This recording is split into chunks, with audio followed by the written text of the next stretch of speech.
it was last week. I was walking just to go to the pharmacy because I wasn't feeling that good. And there was this homeless guy, because I work in Little Italy, which is, there's a lot of homeless people. And he was just saying like blasphemous things about God. And I like thought about saying something, but I was like kind of nervous just because, I'm a woman and he was a man. And, so I didn't, and I just wasn't feeling that good.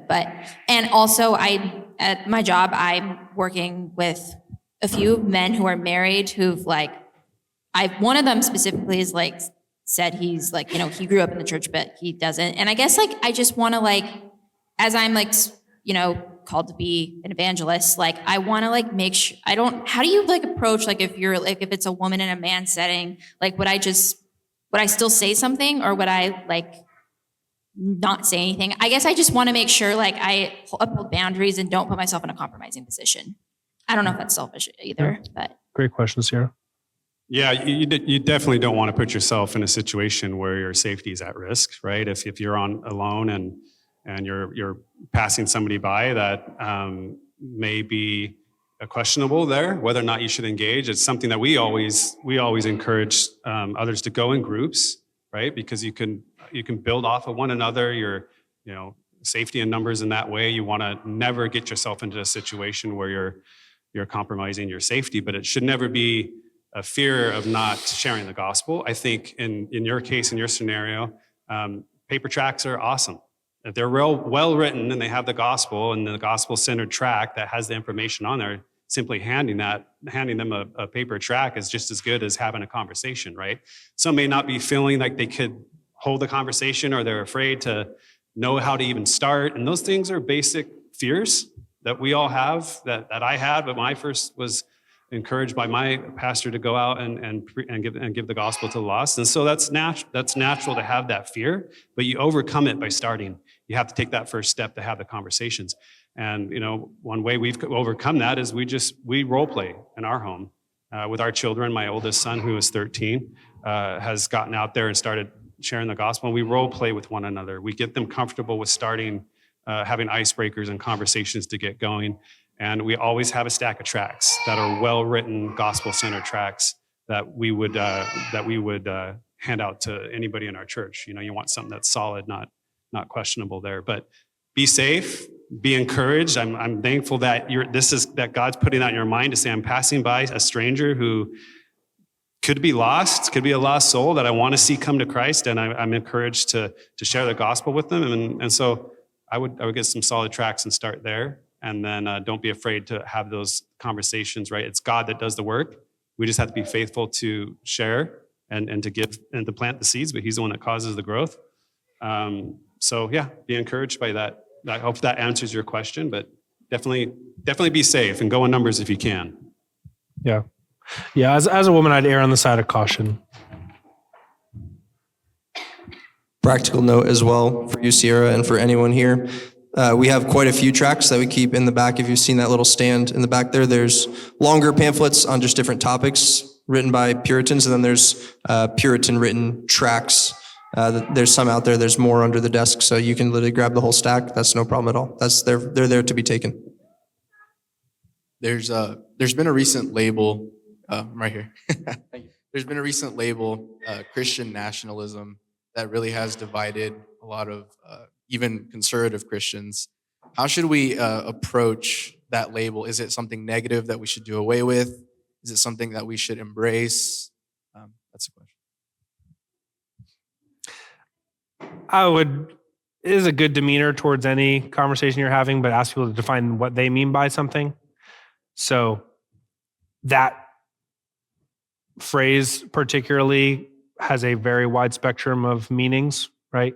If CNN uses it a certain way and Douglas Wilson uses it a certain way, and then, your neighbor randomly says it, they probably mean something totally different. But let's just do basic dissection of the words and recognize, okay, Christian's a good thing, right? What do we mean by Christian?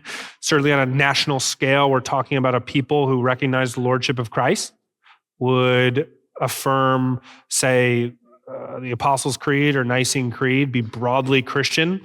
So separation of church and state is good insofar as it was designed to keep it from being like San Diego Reformed Church governs the United States of America. But as far as Christians governing the United States of America is a good thing. And that's what Separation Church was actually trying to protect, was away from a heretical church governing the whole thing, as opposed to allowing Christians with freedom of conscience, because Christianity does have a real category of freedom of conscience. It's a real biblical principle to govern their own homes a certain way and their churches a certain way, while coming under the magistrate as well, with civil rules and laws. So you're going to really have to ask what people mean by it. And I mean it, just say, like, in almost every conversation, if it comes up, just say, like, hey, please, you explain to me what you mean by it. And if they just say, well, I would love to see a nation be Christian, I'm going to say yes and amen every time, right? But if they say, I mean, there's a lot of things they could say where you could say, yeah, that's not what people mean by it. I mean, there's a couple of books that perhaps are becoming the standard of what people mean by it, but it still is a pretty broad phrase. And therefore, it's going to be more specific to the conversation at hand, as if we would say yes or no, or affirm it, or say it's a good thing or a bad thing. But the two words in of themselves, there's nations, we want them to be Christian. My sermon was certainly much to say they are Christ's, and therefore, hence, Christian nationalism. But it can also just be a pejorative that's taken way out of context, and we should be wary of that. But, Jeff? Only thing, yes and amen to all that. The only thing I would add is just when people ask that question, I think one thing that's worth clarifying when we do say we want a Christian nation, which I don't think is something we should apologize for, that we want everyone to bow the knee to Christ, and then we want people to carry that out faithfully in whatever their vocation is. So rulers would rule in light of the law of God. That's a good thing. But when we would talk about that, how we see that coming about is important, very significant, and is very different when people throw out the phrase Christian nationalism. What we're talking about is the fruit of gospel preaching, changing the hearts of sinners, Jesus saving his people unto himself, and then them living as Christians. So it's not, if we can just get the right person in power and then twist everybody's will to be Christian, that's not what we're talking about. We're talking about the outflow of God doing a work amongst the people, and then those people joyfully saying, and that's really the idea of that text in Isaiah, is the coastlands waiting for his law. It's a people eager to receive what God would have for them. Great question. Hi. I would love to hear what you would say. I don't say this as a reflection of my own marriage. I feel the need to preface this, but what would you say to the woman in the room who is seeking to come to conviction and understanding that they haven't always had the gentle and quiet spirit and the desire of obedience and submission, is striving toward that today, albeit imperfectly, but longing to be led? A woman that desires to be led, and to the husband who perhaps isn't leading. Don? A great question, Sarah. I'll start by saying prayer is going to be your best friend in that, and continued submission. People really need to dig their heels in if they're going to disrespect really respectful people.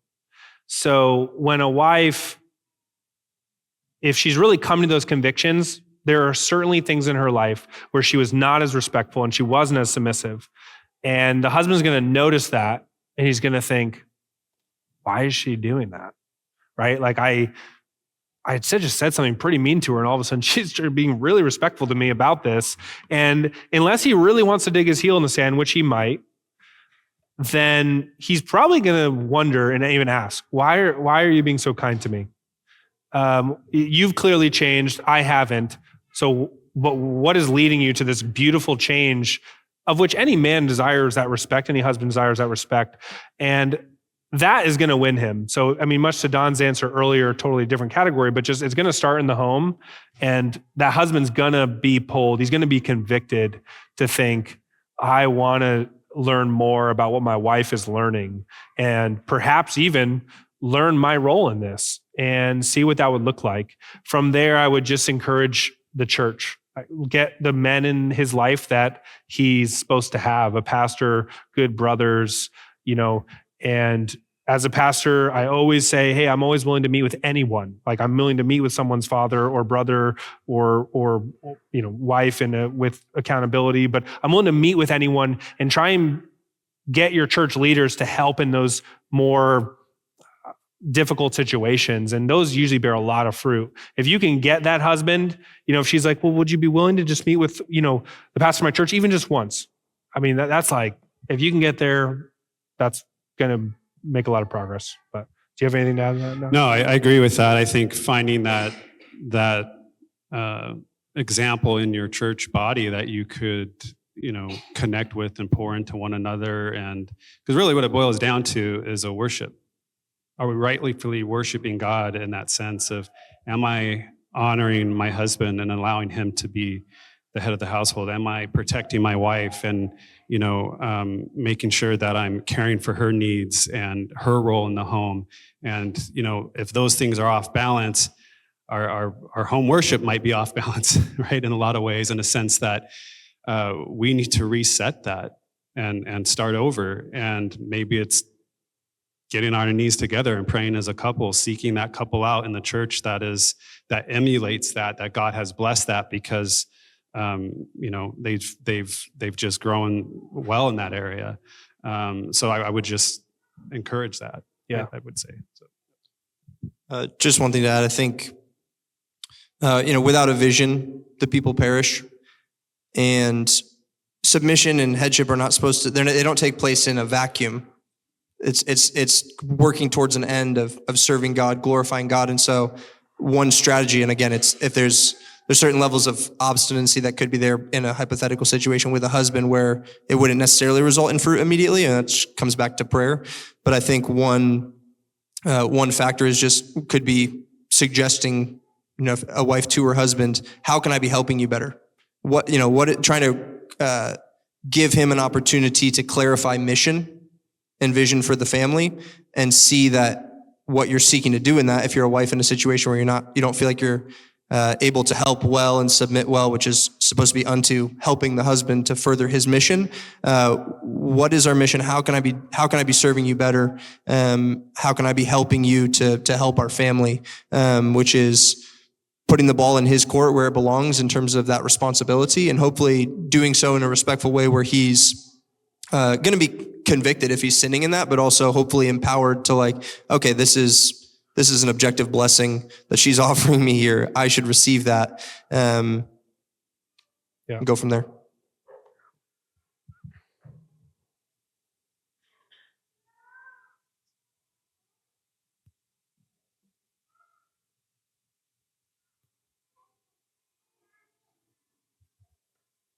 Hello, thank you for inviting the community out to participate in this today. I'm joining from Providence Church, so thank you. Great. My question today is, how do we address these topics of being godly and fathers and mothers led by the Holy Spirit and not by the lusts of the flesh with our family members who claim to be Christians but are clearly not living out godly choices? I know that we're all sinners and we've all fallen short of the glory of God. But I believe that there's a difference between struggling with a sin and really trying to turn that over to God and being an unrepentant sinner with a lifestyle of sin and claiming to be a Christian. So do we have justification to interject ourselves into our brothers or sisters' marriages or parenting, or just their lifestyle in general? If I were to summarize the question, do we have a right to, I think use the term interject or step into another household and say, hey, I noticed this or that? And would that Correct. be correct? Great. Sean? I'd say it depends on the situation. It's hard to speak broadly on something like that. I think there's certainly situations in which the answer is yes. And there's other situations in which the answer might be no. Part of that depends on your relationship with the person. Are they a member of your church? is it is it a serious objective sin that you're talking about versus a difference in parenting style? And so if that's a question in your mind, I think I would just talk to your pastors about where that falls and how to discern how to move forward with that. But certainly if you're seeing objective sin, if children are being harmed, anything like that, I wouldn't necessarily go straight to the individual. Again, it really depends on the nature of the relationship, but I would certainly tell someone who can do, somebody in authority in that situation, who can do something about it. And I think that comes back to part of what Pastor Zach was talking about in his talk of just the importance of being a member in a church, so that those avenues are available, to address those things. So if you have a more specific instance, I'm not sure, but I guess that'd be my broad response. Yeah, I'd agree. Yeah, some yes or no, depending on the exact situation. I would say just culturally, knowing the air we breathe, we usually have a demeanor, and it's in Christian kindness, or perhaps a more common word of niceness, to just not say something. And I think we should be aware that that's the air we breathe, and so we should probably speak up a bit more than we do. But at the same time, like anything else in life, we're going to recognize where we fail at doing that. So we want to be really gracious and merciful, or we want our words to be seasoned with salt. I think to Ephesians 4, I think verse 29, let no corrupting talk out of your mouth, but only such as is good, and as fits the occasion. So it's something that builds up and fits the occasion. So if I notice something or you notice something, we also need to gauge, like, what's the occasion here? Should I write this person an email? Should I give them a call later? Or should I say something right here, right now? What is the occasion? Would it be appropriate to say something now? Would it be appropriate to say something ever? And also just let no corrupting talk come out of your mouth. It's a negative command. Don't let that happen. And therefore, whatever we're about to say, we need to make sure what we've assessed, is this going to build them up? And that might require a little bit of cutting or breaking down to a degree, but it's ultimately to build them up. And so make sure that's the case, and make sure what we're about to say fits the occasion. Otherwise, let's find that time when it would make sense to say something. Yeah. 2 questions on the women issues. So if a woman, I'm not married, but in the future, who knows, but if a woman wants to be the quiet and submissive spirit, some of us are more talkers, and what does quiet mean? Does that mean content, full of peace, full of all the fruits? That's my first question. And my second question is, what about when the man needs correction, and yes, you pray for him and the Holy Spirit moves, and yes, the church, and there's a leadership, and there's men groups, but sometimes the woman treads eggshells because of the male ego, or maybe because of her role. What is the biblical way to correct or encourage a man without making him feel that he's a failure, or without usurping authority? Questions? First question, if I was tracking, was a woman who perhaps has a demeanor more towards communicating and talking. How does she particularly honor the commands to have a gentle and quiet spirit, right? Just tracking with so, I'd say we should all be aware of our demeanor or disposition, and look at the scripture and recognize, okay, I should probably err on the opposite side of my demeanor. Because, if I err on the opposite side, then I'm probably going to be kind of middle of the pack here as far as how much talking I'm doing. So, but if on the flip side, if we have we generally don't say anything, and God has grown us, He's matured us, which means we objectively in our mind have good things to say that'd be helpful. We have times of we look back on instances where we really should have been more of an encouragement, or maybe just should have made a point that would have been helpful. Then, yeah, we should maybe speak up a bit more than we were comfortable with. But to the person who's saying, well, I err on the other side, I find I look back on situations, I think I spoke a little too much. I said some points that maybe weren't necessarily bad, but weren't that helpful. I would kind of pull that back, and so that you see and you can look back, and you want to regularly assess yourself in situations. We do this at work. We do this in so many different sports and so many different things where it's not a justification matter to assess ourselves, right? It's just to say, when I'm in social contexts, was I helpful? Was I edifying? Was I building them up? And be aware of your gift set. That might be more talking and more encouragement. It might be just a quiet server in the setting. And we should walk in those gift sets while also realizing that they have a lot more layover than we often think, right? So that'd be my answer to the first question. Second question, I'm forgetting. Correcting. So with the idea of, how to go about correcting a man is that's the heart of the question. Is that correct? I think keeping in mind, so Paul's command to husbands to love their wives as Christ loved the church. Women are commanded to respect their husbands. And so I think if you're keeping that idea of respect in your mind as you're seeking to bring correction, so it's not, men are not above correction and they're not above correction from their wives. Men, I desperately need correction from my wife. If I didn't have correction from my wife, I would not be, by God's grace, half the man that I am. So I'm very grateful for the correction of my wife. But if she's doing that well, she's doing it with that idea of respect. It's not a time to throw that out because I'm going to correct. It's a time, if anything, to lean in even more, to front load that. And a man in his sin is going to be tempted to accuse of disrespect because he knows that's not allowed, right? And so that's a temptation. And so you want to do everything by God's grace and your power to see to it that you're correcting with respect. Does that make sense?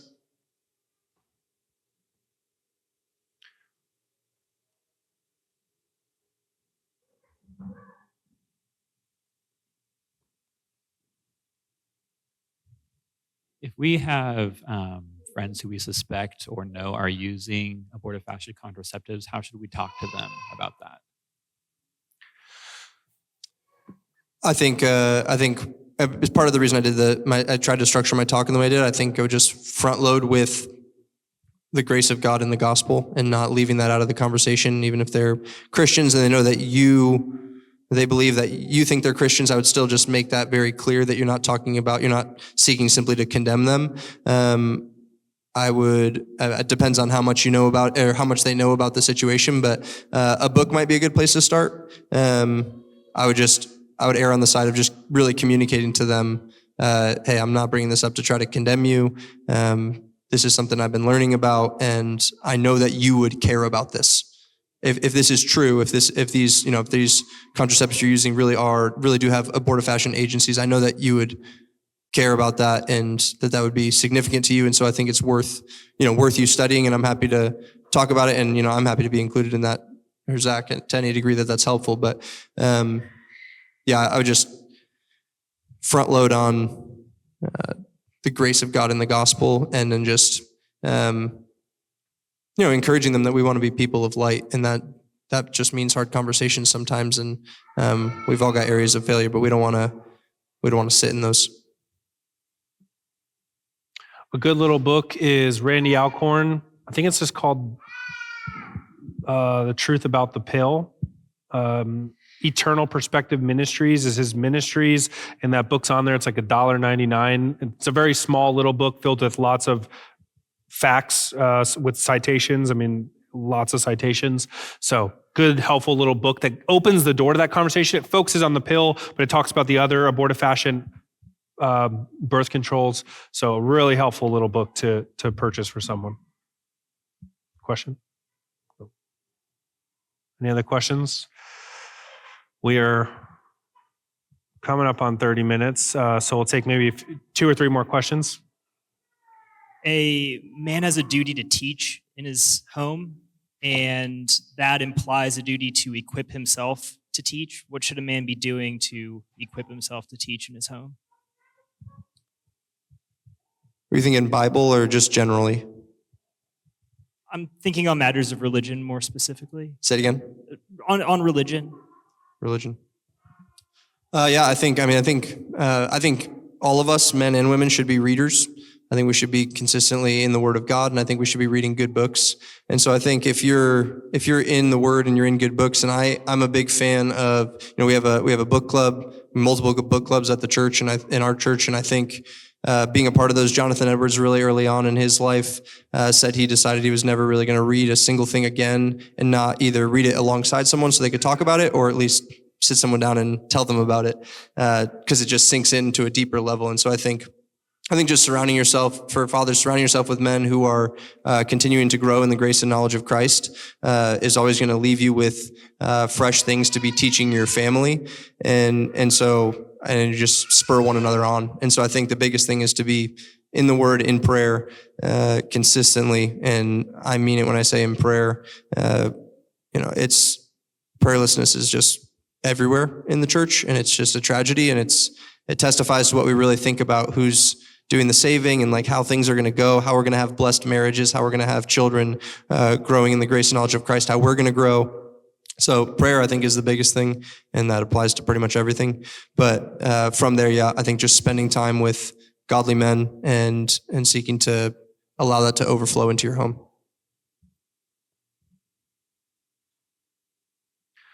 At the ACCS conference I just got back from, and it'll apply to that answer to a lot of things, but I love Joe Rigney was talking about a school that his kids were going to back when he was in Minneapolis. And this is the heart of what we're getting at, but it's such a pithy way to say it, that classical Christian school is there's French immersion schools and German immersion schools. Well, a Christian school should be a Christian immersion school. Everything's about it Christian. There's no way to get out of the Christianity of it. You just run into the Christianity. People speak Christian to you. And I would say the same with anyone who recognizes I got to grow. Immerse yourself into that. Find some good guys, books, listen to things, find a good church. I mean, it's a very multifaceted, immersive experience to grow. Question. Yeah. In what ways can we evangelize to Planned Parenthood? I've heard there's laws that if you're trying to stop them from having an abortion, you get arrested and put in jail. What ways, like, say you wanted to persuade them to not abort the baby and maybe adopt them, or maybe you want to, I don't know, start like an orphanage. Like, how can we legally do that without getting arrested? Don? Yeah, again, that goes back to Jonathan's question a lot in many ways of if you're involved in evangelism at the abortion mill, you have to be very aware of what those laws are, right?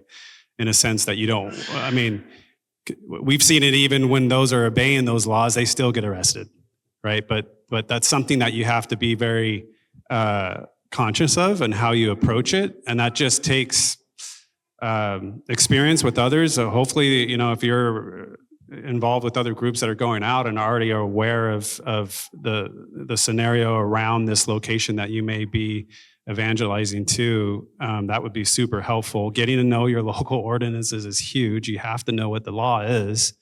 But I wouldn't shy away from that, because at any time we've had peacekeepers come and push the law where it shouldn't be pushed, and have arrested people that have gone out and been faithful to evangelize at abortion mills. But you have to do your research, and hopefully you know others that are in that area that have been ministering to that location, so that you know what those boundaries are.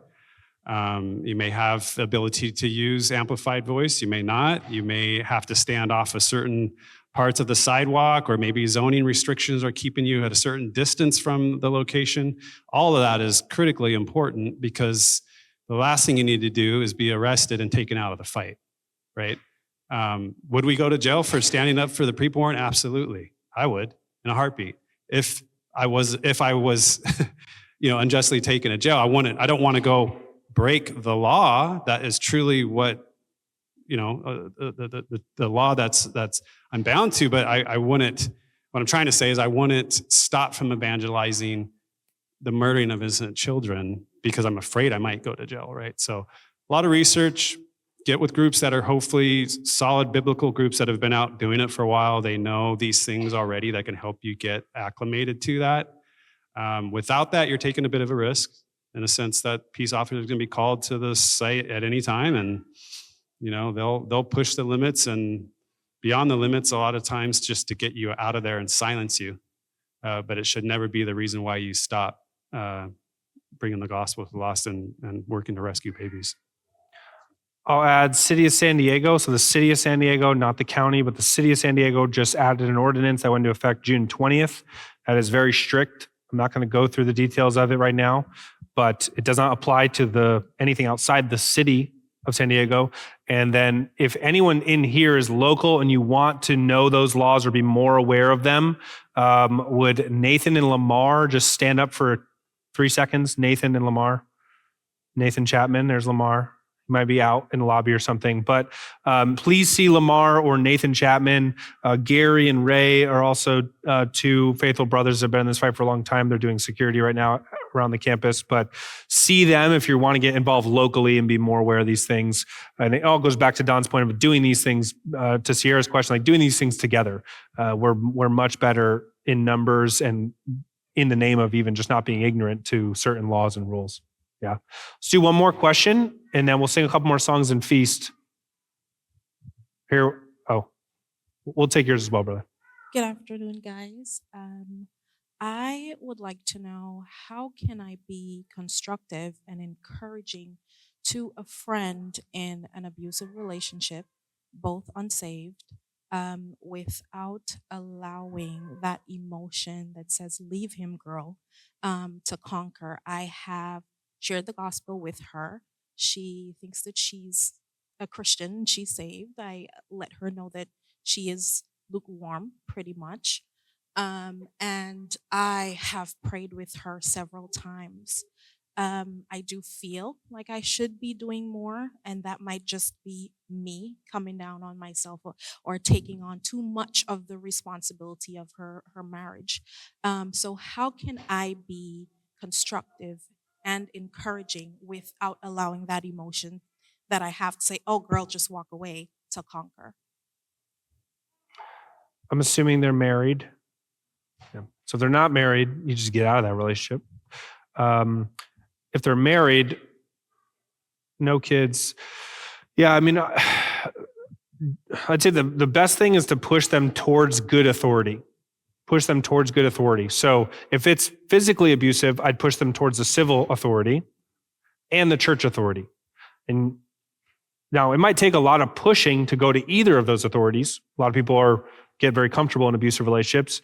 If it's verbal abuse, I'm going to say go to the church authority. Okay, so church authority, go every time. Civil authority, if there's like tangible physical abuse happening, that is an appropriate thing for the civil magistrate to get involved in.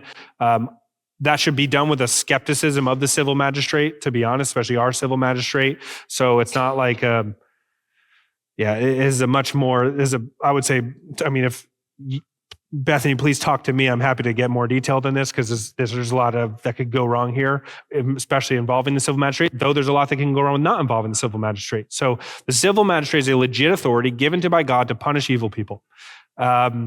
We should call them to do their job, and this is a good example of them needing to do something about that. The church authority is another authority to punish sin.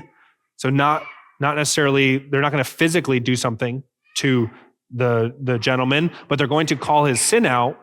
And so push them to that. You can do that in lots of different rhetoric. Hey, I have some marriage counselors that'd be willing to talk to you. I mean, whatever rhetoric might get them in the door of getting some help from godly counsel, push them to that. Because, right, you don't have the authority, so you want to push them towards the authority that God has established to help in this situation, which if he gets before any pastor, he's going to say, you need to repent of your sin right away. And based on what happened, he might say you also need to talk to the magistrate. But yeah, that'd be my short answer. Just adding on to that, not disagreeing at all. I think too, just in terms of sometimes hearing the gospel in a certain context and in a certain way, it just hits different, right? God uses just certain things. And one of the things I would encourage your friend with as you're able is, and maybe you've already done this, but helping her to see that there's a lack of what she would like to have in her marriage. There's a void there, and that's not a mistake. God is giving that to her in this season. It's a hard providence, and it's meant to draw her to him. And so just reminding her that the gospel's not this like separate thing over here. It's like, no, this is all very tied together. God is sovereign over this situation. He's working in it, and he's like, her husband being better to her will not will not like solve everything in her life. That's not the solution. The gospel is the solution, and everything will work out from there. But I think just trying to help her to see like this is God's hand, and it's not to be rejected. Chad. Yeah, I enjoyed hearing about the Terra Nova School. In regard to education, do you see it being like a Christian education in the Terra Nova sense, or like a Christian education in the home? Do you see as the classical in a Christian school like Terra Nova having advantages over the traditional like homeschooling in the home type of situation? Is one better than the other, or is it more dependent on the family? We're huge fans of homeschool. So in terms of like, would we advocate for homeschool? Absolutely. I think it can be a rich blessing, and families can do it really well. I think some families are not as equipped to do it well, and they should, recognize those things. Those are good things to discern in community, whether your family is equipped for something like that to do that well. There can be seasons where it's just difficult to do, or there could just be gift sets that make it difficult to do as well. We shouldn't pretend that everybody is going to be as good of an educator as anyone else, and sometimes having that responsibility to educate and taking that responsibility seriously means seeking help from other people to educate well. And so I think it's just discerning those things. I do think bandwidth is increased when you have, when you're able to use other people, whether it's in a co-op or in a classical Christian school setting. Things that might be a negative might be, no one's going to know your kid as well as you do, or your wife. And so that could be a negative to the school. Hopefully a school is doing a good job of getting to know their students, but there's no way they're going to know them as well as their mom and dad. And so I definitely think there's pros and cons. And I think each family should seek to discern those things. And ideally, again, should seek to do them in community. It goes back to, the woman's not sitting there anymore, but it goes back to even the question of like, should I correct in this other scenario? And it's like, well, hopefully those people, one thing my wife likes to say to someone if she's talking to them about church membership or just community is there anyone in your life who could say no and you'd listen? It's a good question we should all ask ourselves. Is there anyone in your life who could tell you no about something and you would listen? And I think it applies to how we think about schooling as well. We shouldn't be dogmatic, I think, on one side or the other. We should be willing to hear if people have wisdom for how we should move forward with educating our children. I think we should be willing to hear that, but I don't think, I'm certainly a big fan of homeschooling. I'll just add, I think a school should be better. They won't always be, but I think when you're taking a team of skill sets, like anything else, like most things in life, when you're bringing forth a team which has different gift sets together, and then you're even paying workers to do a very specific job, while mom is, has no pun intended, a laundry list of other things to do around the home, or with taking care of her mother, or whatever it might be, a lot of other tasks that are rightly taking her mind off this job of educating. I think a school, it should be able to bring forth better results, but that's certainly not always the case. And that's not at all to say, therefore, homeschooling can't bring forth great results, because homeschooling can and should bring forth great results. I just think when you take generally people who would love homeschool and say, well, let me really fine tune my gift set and come and dedicate a lot of dedicated time to these students and this material, that just really should be a better result than the mom who's being pulled a lot of different directions. Though God equips moms to be, unfathomably great at a lot of things. So I commend all homeschool moms, and as a church, we try and give access to all homeschool families to our library, and we try and be nothing but a constant admonishment and encouragement to homeschooling families. And providentially, not everyone has the means or opportunity or even necessarily the conviction to send their kids to a school. Maybe they have convictions against it. I would say I would try and talk to those convictions, but I think per what Pastor Sean said, there are unique advantages to being home as well, with the unique intimate knowledge you have of your kids and their sin, the ability to discipline much more thoroughly than a teacher would. Though again, a good school should be able to offset those weaknesses and have some unique strengths. Yeah. Well, thank you all for participating in this Q&A. We're going to sing a few more songs. If you'd stand and sing along with us, and then please join us for food outside. Sean?